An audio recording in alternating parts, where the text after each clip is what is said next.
yang semuanya ketemu dengan saya pada mata kuliah kali ini, mata kuliah Wireless Mobile and Mobile Computing pada semester ini. Baik, untuk materi pertama kita akan mempelajari dengan pengantar Wireless and Mobile Computing. Apa itu Wireless Network and Mobile Computing tentunya ya. Apa itu teori-teorinya, konsepnya, pengantarnya akan kita bahas pada pertemuan kali ini. Baik, saya akan memulai dengan membuka slide yang sudah saya siapkan, akan saya jelaskan kepada kalian semuanya. Pada semester ini kita akan belajar satu semester ya tentang wireless and mobile computing, di mana wireless mobile computing ini adalah mata kuliah pilihan dan menjadi salah satu yang menjadi pelengkap tentunya ya untuk mendapatkan jumlah SKS yang cukup untuk lulus menjadi seorang sarjana dan informatika tentunya. Ini ada beberapa referensi buku yang digunakan, ada main booknya, ada other reference-nya, banyak sekali sebenarnya. Dan nanti ada buku bisa saya share untuk kalian semuanya, bisa dipelajari secara mandiri. Beberapa poin sudah saya masukkan di slide, nanti bisa juga dipelajari ya. Jadi untuk belajar tidak hanya tergantung pada slide, tapi bisa juga menggunakan materi atau belajar secara mandiri dari materi yang didapatkan dari sumber lain. Baik, untuk kontrak kuliah, kita mulai dengan kontrak kuliah. Yang pertama, absensi minimal harus 75% kehadiran. Jadi 11 kali masuk, ya Anda bisa mendapatkan kesempatan 3 kali masuk ya, tapi jangan kalau tidak penting ya jangan digunakan gitu ya. Lebih baik keaktifannya 14 kali pertemuan itu masuk terus. Kemudian untuk penilaian tugas dan keaktifan itu 40%, kemudian UTS 30%, dan ujian akhir semester 30%. Di mana di mata kuliah ini nanti minimal akan ada tugas ya yang akan dinilai sebesar 40%, yaitu 2 tugas individu dan 2 tugas kelompok. Kemudian ini adalah kontak saya yang baru kenal, mungkin karena tak kenal maka tak sayang. Karena ini materi pertemuan pertama, tentunya kalian perlu tahu juga siapa dosen pengakunya. Ini adalah sedikit biodata saya dan bisa digunakan biar nanti bisa mengontak saya. Kemudian materi yang dibahas pada mata kuliah ini dimulai dari pengantar, kemudian nanti kita bahas komunikasi data sinyal ya, kemudian ada data transmissions, multiplexing, multiple access, cellular net system, wireless network, mobile network, dan sebagainya. Ini kita akan bahas semuanya di materi wireless and mobile computing ini. Mungkin ada pertanyaan, nanti bisa ditanyakan karena ini kelasnya adalah online, maka nanti kita gunakan Kulino, ya, kuliah online-nya Odinus. Kemudian di situ ada forum, bisa dimaksimalkan. Jika ada materi-materi yang kurang bisa dipahami atau sulit dipahami, jangan ragu, ya silakan Anda ketikkan, tuliskan pertanyaan di dalam forum agar nanti saya bisa jawab dan juga teman-teman kalian juga bisa menambahi dan kita bisa berdiskusi di situ. Baik, kita mulai dengan apa itu mobile computing. Ya, ini adalah teorinya. Mobile computing dapat didefinisikan sebagai sebuah lingkungan melalui mobilitas secara fisik. Di sini lebih ke aplikasi ya, aplikasi di perangkat mobile, ya portable dan sebagainya, dan itu nanti akan mengikuti usernya. Ya. Pengguna dari sebuah lingkungan komputasi mobile akan dapat mengakses data, informasi, atau objek logis lainnya dari perangkat dalam jaringan pada saat usernya bergerak ya, pada saat bergerak. Kita langsung aja, untuk mobile computing ini memiliki pengertian definisi yang berbeda tergantung dari konteksnya. Yang paling umum digunakan adalah mobile computing sendiri, tadi sudah kita jelaskan, nanti kita jelaskan lagi. Kemudian nomadic computing, jadi komputasi bergerak juga, cuman ini berpindah-pindah, tidak menggunakan perangkat mobile, perangkat portable, kecil dan sebagainya itu, tapi ini berpindah, misalkan ada penggunaan komputer ya, kemudian nanti dipindah, komputasinya berpindah-pindah, tapi tidak seperti perangkat mobile, menggunakan perangkat mobile.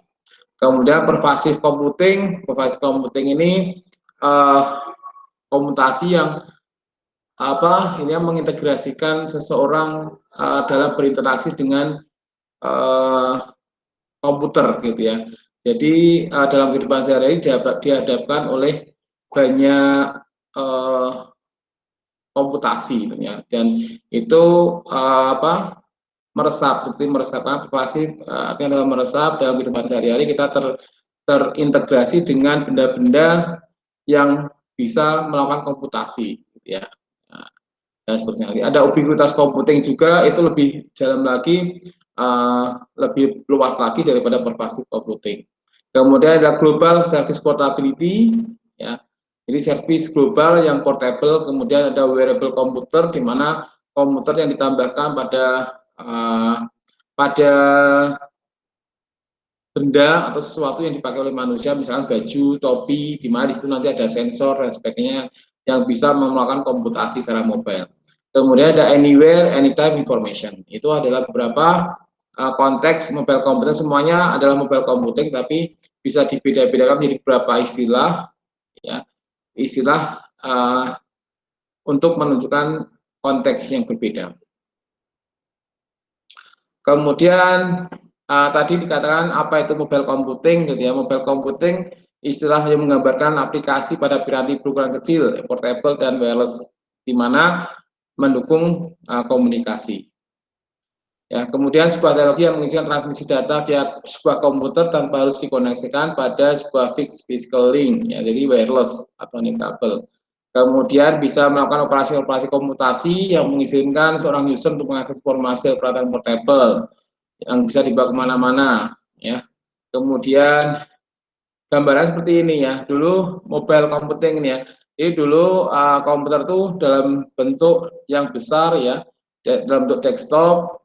Ya, kalau kalian pernah belajar generasi komputer, ya komputer yang pertama itu sangat besar ya, luasnya sampai 20 feet gitu ya, dan seterusnya, sehingga akan stay di situ statis tentunya. Kemudian berkembang, sekarang di desktop ya, PC misalkan di situ, kemudian jadi laptop jadi netbook, kemudian mobile phone yang dulunya ordinary mobile phone biasa, kemudian menjadi smartphone, ya ada iPhone, ada tablet, ya, dan itu ada perpaduan di antaranya. Itu ada yang sekarang kita bisa nikmati gitu ya. Ada notebook, ada tablet yang ukurannya kecil dan bisa kita bawa kemana-mana, kita bisa gunakan untuk komputasi bergerak tentunya, dan di situ menggunakan wireless network. Ya. Nah, di sini mobile computing lebih ke aplikasinya ya, kemudian wireless network lebih ke jaringannya, karena kalau kita menggunakan aplikasi mobile tetapi jaringannya wireless, tentunya juga tidak efektif gitu ya, dan efisien. Makanya di situ menggunakan wireless network, jaringannya adalah wireless, sehingga bisa mudah digunakan di mana-mana, kapan saja dan di mana saja ya, bisa connect dengan jaringan, bisa connect dengan internet dan sebagainya. Nah, di situ hubungannya riset tentang ini ya, ada banyak hal ya. Ini kan ada jaringan, aplikasi itu layer-layer dalam jaringan, ada application, security, transport, network, dan sebagainya. Nah, ini jaringan dan aplikasinya akan nanti menjadi nama wireless and mobile computing. Di mobile computing sendiri risetnya ada membahas tentang ubiquitous service-nya, insentifnya, loss discrimination, energy saving, spatial use, dan sebagainya. Ini mobility juga dan sebagainya. Ini yang dibahas. Makanya di sini akan jadi wireless network dan mobile computing. Kemudian karakteristik dari mobile computing adalah yang pertama mobility. Jadi kalau mobile computing, kalau tidak mobile namanya tidak mobile computing. Makanya di sini kita bisa melakukan komputasi di mana kita sedang melakukan pergerakan gitu ya, sehingga di situ disebut komputasi bergerak ya. Kemanapun kita pergi kita bisa melakukan komputasi ya. Kita ada komputer yang bisa kita gunakan untuk melakukan komputasi, baik itu offline maupun online, baik itu lokal maupun remote dan sebagainya. Nah, kemudian tentunya large coverage ya, luas areanya. areanya luas sehingga jaringannya akan nyambung-nyambung gitu. Kalau misalkan di sini ibaratnya mobility kita lebih banyak misalkan seluler network gitu ya, seluler network atau internet ya, internet yang menggunakan wireless tentunya ya. Jadi large coverage misalkan di sini kita ibaratkan adalah cellular network di mana kita bisa melakukan perjalanan secara jauh dan nanti jaringannya akan nyambung terus ya dengan berganti BTS tentunya. Sambil dengan itu maka kita bisa tetap bersambung ke dalam jaringan. Kemudian timeline dari mobile computing ya, dulunya ditemukan di tahun 1800-an itu electricity, listrik. Kemudian dari listrik itu ada penemuan yang luar biasa itu di tahun 1900-an first komputer atau komputer pertama, generasi pertama. Kemudian kalau komputer sendiri-sendiri tentunya kurang bisa memberikan banyak manfaat sehingga di situ dibuatlah yang namanya jaringan ya, baik jaringan yang dulunya hanya jaringan skala kecil, sekarang jaringan global seperti internet ya. Kemudian tahun 70-an, 70-80-an sudah diciptakan satelit ya untuk komunikasi ya, wireless communications. Kemudian di tahun 1980 sampai 2000-an seluler teknologi berkembang sangat pesat sampai saat ini kita bisa rasakan generasi keempat ya, dan ini dalam waktu dekat akan berkembang lagi menuju ke generasi 5 walaupun di situ belum ada standar, masih dalam bentuk riset ya, belum ada standarisasinya. Kemudian di sini hubungannya dengan wireless network dan mobile computing tentunya kita tidak lepas dari yang namanya wireless communications, karena jaringan itu diciptakan adalah fungsi utamanya adalah untuk komunikasi data. Nah, di sini wireless network mobile computing ini berarti komunikasi data yang dilakukan pada jaringan berbasis wireless atau nirkabel ya. Jadi semua komunikasi data yang ada di sini tidak membutuhkan kabel yang banyak gitu ya. Jadi seperti menggunakan portable device ya. Kemudian bisa digunakan di mana saja dan kapan saja asal infrastruktur jaringannya tersedia. Kemudian paradigma computing, ini ada nomadic computing, lebih luas lagi ada mobile computing, ada pervasive computing, dan semuanya itu adalah dalam rangka wireless komunikasi wireless berbasis wireless ya, wireless network tentunya. Nah, di situ bisa melakukan mobile komputasi ya, mobile komputasi. Kemudian tentang device koneksi ya. Jadi untuk WiFi itu bisa digunakan di laptop, network, tablet, smartphone ya. Kemudian tapi tidak bisa untuk ordinary mobile phone. Ya, mobile phone ordinary mobile phone tidak bisa digunakan kalau WiFi.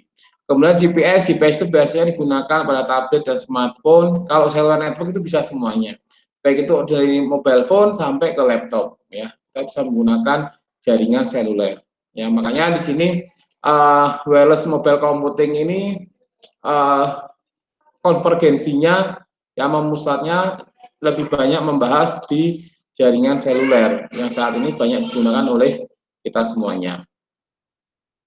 Kemudian teknologi mobile ada banyak sekali sebenarnya. Di sini saya hanya menampilkan beberapa teknologinya, beberapa standarnya gitu ya. Yang pertama adalah IRDA atau infrared, data rate-nya 4 megabit ya. Jadi kalau di seluler itu ada generasi 1, 2, 3, 4 dan seterusnya nanti, itu yang membedakan terutama adalah data rate-nya. Jadi kenapa kok dikembangkan terus? Nah, itu karena untuk mencapai maksimal dalam kecepatan, terutama dalam hal kecepatan dan tentunya kualitas juga ya, kecepatan dan kualitas juga diperhatikan. Nah, di sini teknologi mobile salah satunya adalah di IRDA atau infrared, datarnya 4 megabit per second, pakai IR spektrum ya, infrared spektrum 2 meter aja maksimal ringnya. Ada wireless LAN, ada standar A, B, G, N dan seterusnya itu ya. Kemudian ada wireless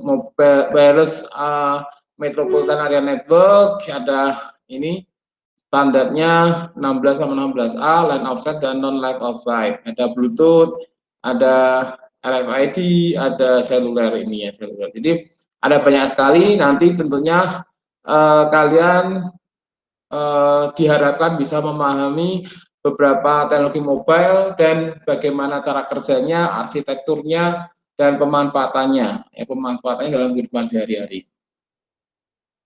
Nah, ini ada perkembangan generasi seluler ya dari first generation sampai fourth generation, yang sebentar lagi nanti ada five generations, di mana di sini yang paling mencolok pembedanya itu adalah di data rate-nya, the speed ya, the speed.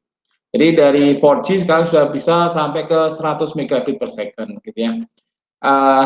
First generation hanya basic voice service, analog ya. Kemudian ini design for voice, ya. Kemudian ada improve coverage and capacity, ya, ada GSM, CDMA, dan seterusnya ini. Ya, ini fourth generation ada design primarily for data, IP-based protocol, dan through mobile broadband ya, jaringan berkecepatan tinggi. Kemudian kenapa kok mobile computing itu dikembangkan dan berkembang sangat cepat gitu ya. Karena beberapa pemicu terjadi mobile computing adalah banyaknya ketersediaan mobile device ya.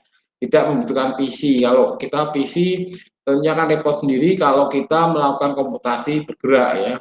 Karena kita harus membawa PC itu kemana-mana. Kemudian budaya handset ya. Sekarang kita praktis menggunakan gadget ya, handset yang bisa dibawa kemana-mana. Dorongan vendor mobile ya, banyaknya perusahaan-perusahaan yang mengembangkan perangkat mobile ya, HP, smartphone dan sebagainya itu. Kemudian harga yang menurun dan perkembangan teknologinya sangat cepat. Kemudian mudahnya akses internet menggunakan perangkat mobile. Kemudian beberapa isu dalam mobile computing itu ada membahas tentang wireless communication-nya, di mana di situ dibahas difokuskan pada kualitas dari koneksi dan keterbatasan bandwidth. Kemudian dari sisi mobility-nya, ya, location transparansi dan lokasi dependensi. Kalau dari hal portability-nya, power limitation ya, karena ini portable dan menggunakan power ya, sehingga dibutuhkan power yang bertahan lama gitu ya, karena keterbatasan power. Kalau misalkan kita menggunakan perangkat mobile di mana powernya hanya bertahan sebentar, tentunya juga nggak efisien dalam melakukan komputasi. Makanya di sini ada energi efisiensi juga dipertimbangkan ya. Kemudian display, kalau portable biasanya kan perangkatnya kecil ya, displaynya kecil, prosesnya kecil, storage-nya kecil dan sebagainya, sehingga di situ membuka peluang orang membuat penelitian. Contohnya power limitation tadi ya, mungkin ada beberapa solusi, contohnya ada power bank gitu ya, sehingga kalau itu bisa dicas lagi sehingga bisa kuat lagi dan seterusnya.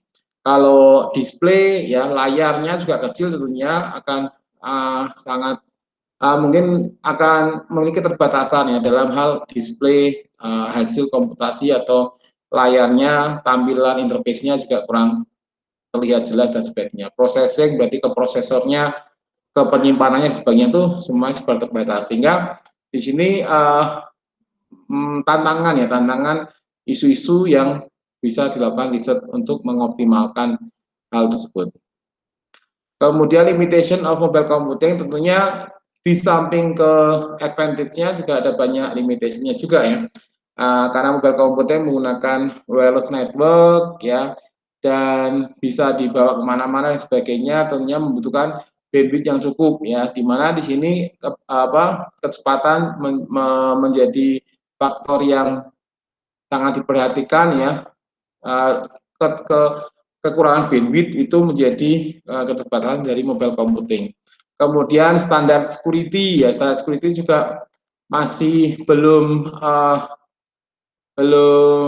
cukup baik, karena menggunakan wireless tentunya lebih rentan terhadap serangan gitu ya, karena data ada di awan ya, dibandingkan dengan kabel yang tidak rentan terhadap serangan ya, serangan keamanan dan seterusnya. Kemudian power consumption juga sama, tadi sudah dijelaskan bahwa konsumsi daya untuk perangkat mobile juga harus diperhatikan ya, karena kalau boros tentunya sebentar akan habis dan itu tidak membuat efisien. Kemudian transmission interference ya, transmission interference karena menggunakan wireless juga, di mana di situ satu frekuensi bisa digunakan beberapa teknologi sehingga di situ bisa di area yang berdekatan bisa saling mengganggu.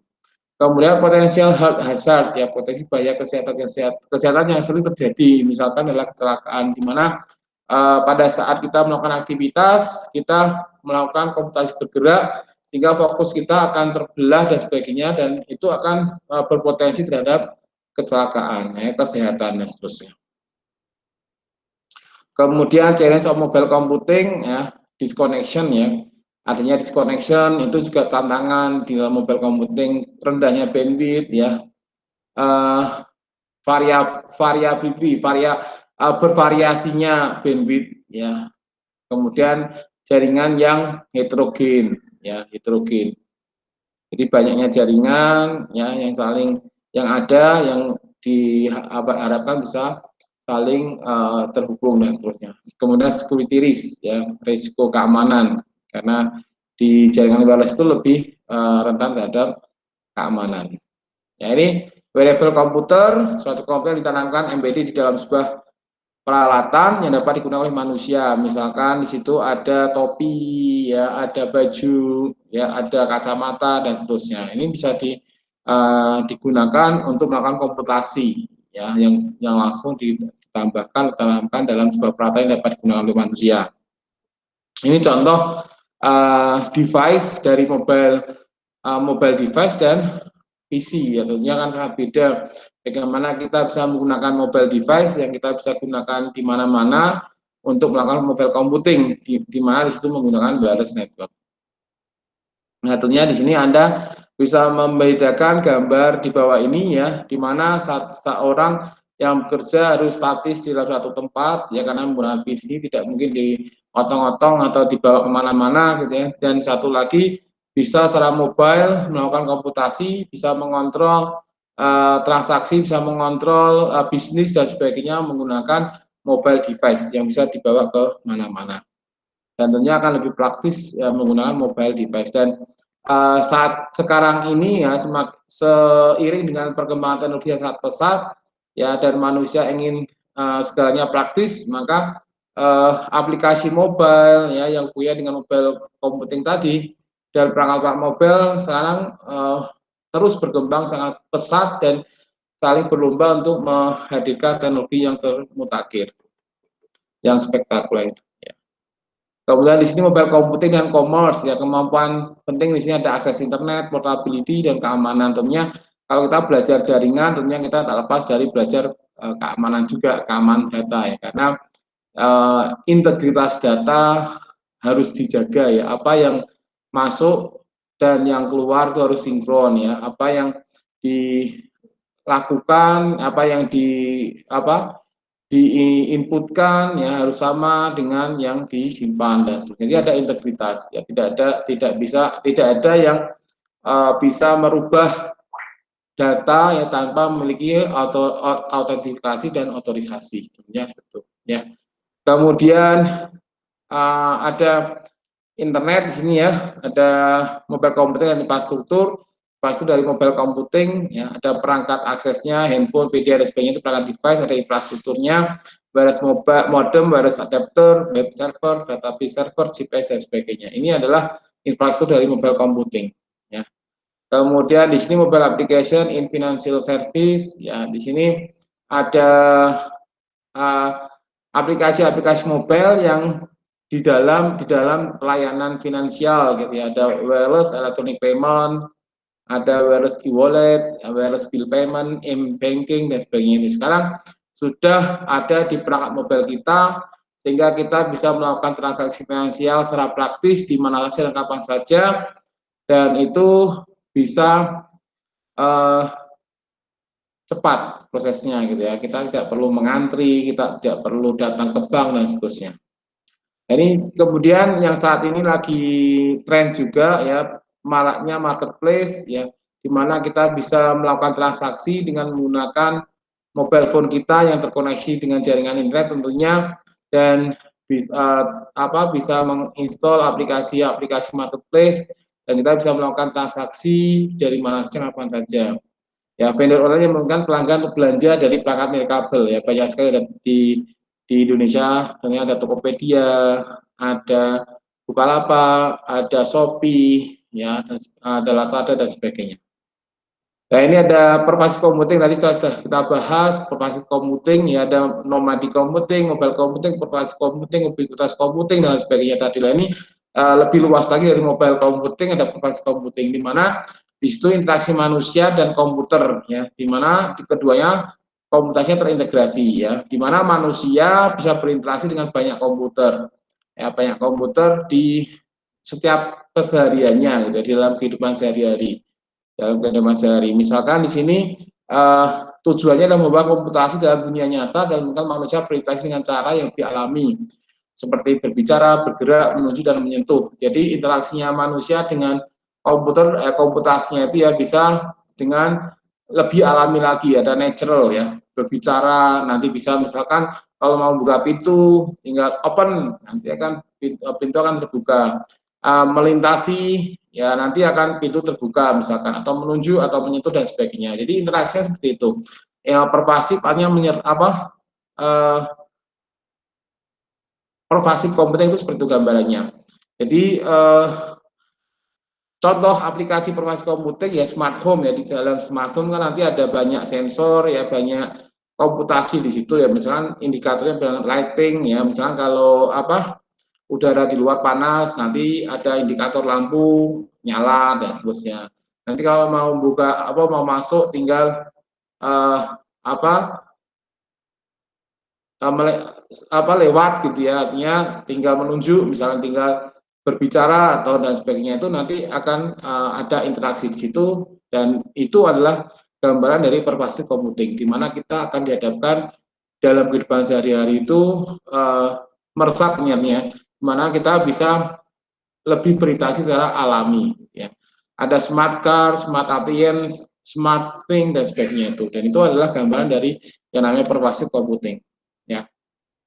Siapa yang membutuhkan komputasi bergerak di kendaraan biasanya juga gitu, ya, nanti ada ad hoc, ada versi ad hoc itu di mana nanti akan bisa terhindar dari kecelakaan. Ini bisa digambarkan saling heterogen, ya, heterogen dan saling terhubung, ya, nanti bisa digunakan komputasinya bergerak. Ini di dalam mobil, ya, di dalam di mana-mana, ya, di mobil terutama ini bergerak, ya, di mana di situ nanti ada perangkat bergerak di dalamnya yang saling, di mobil pun ada dipasang device yang bisa berkomunikasi secara wireless, ya, dan tentunya ada komputasi di situ. Kemudian office tadi, ya, intelligent office dan house, ya, seperti gambar dari pervasive computing tadi. Kemudian di sini aparat keamanan tentunya bisa juga menggunakan alat portable tadi, ya, device, mobile device untuk melakukan komutasi bergerak tentunya. Sampai di sini penjelasan kita untuk materi pertama, materi pengantar. Tentunya diharapkan, ya, kalian bisa memahami apa materi yang kita akan bahas selama 1 semester nanti, ya. Intinya adalah wireless, network, dan mobile computing. Kita singkat wireless and mobile computing. Jadi dari segi jaringannya dan dari segi aplikasinya, ya, aplikasinya adalah dalam aplikasi dalam mobile device tentunya, ya. Di situ nanti akan dihubungkan dengan jaringan wireless, tidak kabel, karena sekali lagi kalau kita menggunakan kabel tentu komputasi kita tidak akan efektif, efisien, karena manusia ingin praktis, ya, gampang, portable, di mana-mana bisa memantau, memonitor bisnis, ya, bisa melakukan komunikasi data dengan mudah dan sebagainya. Baik, untuk materi pertama, materi pengenalan ini saya cukupkan sekian dulu. Terima kasih atas perhatiannya. Bagi yang masih belum jelas, nanti bisa tanya di forum kuliah online yang sudah disediakan. Dan yang lain yang mau menambahkan, membantu menjawab dan sebagainya, bisa langsung tulis komen di situ, ya, nanti akan saya jawab semuanya. Terima kasih atas perhatiannya. Akhir kata, assalamualaikum warahmatullahi wabarakatuh. Selamat siang semuanya.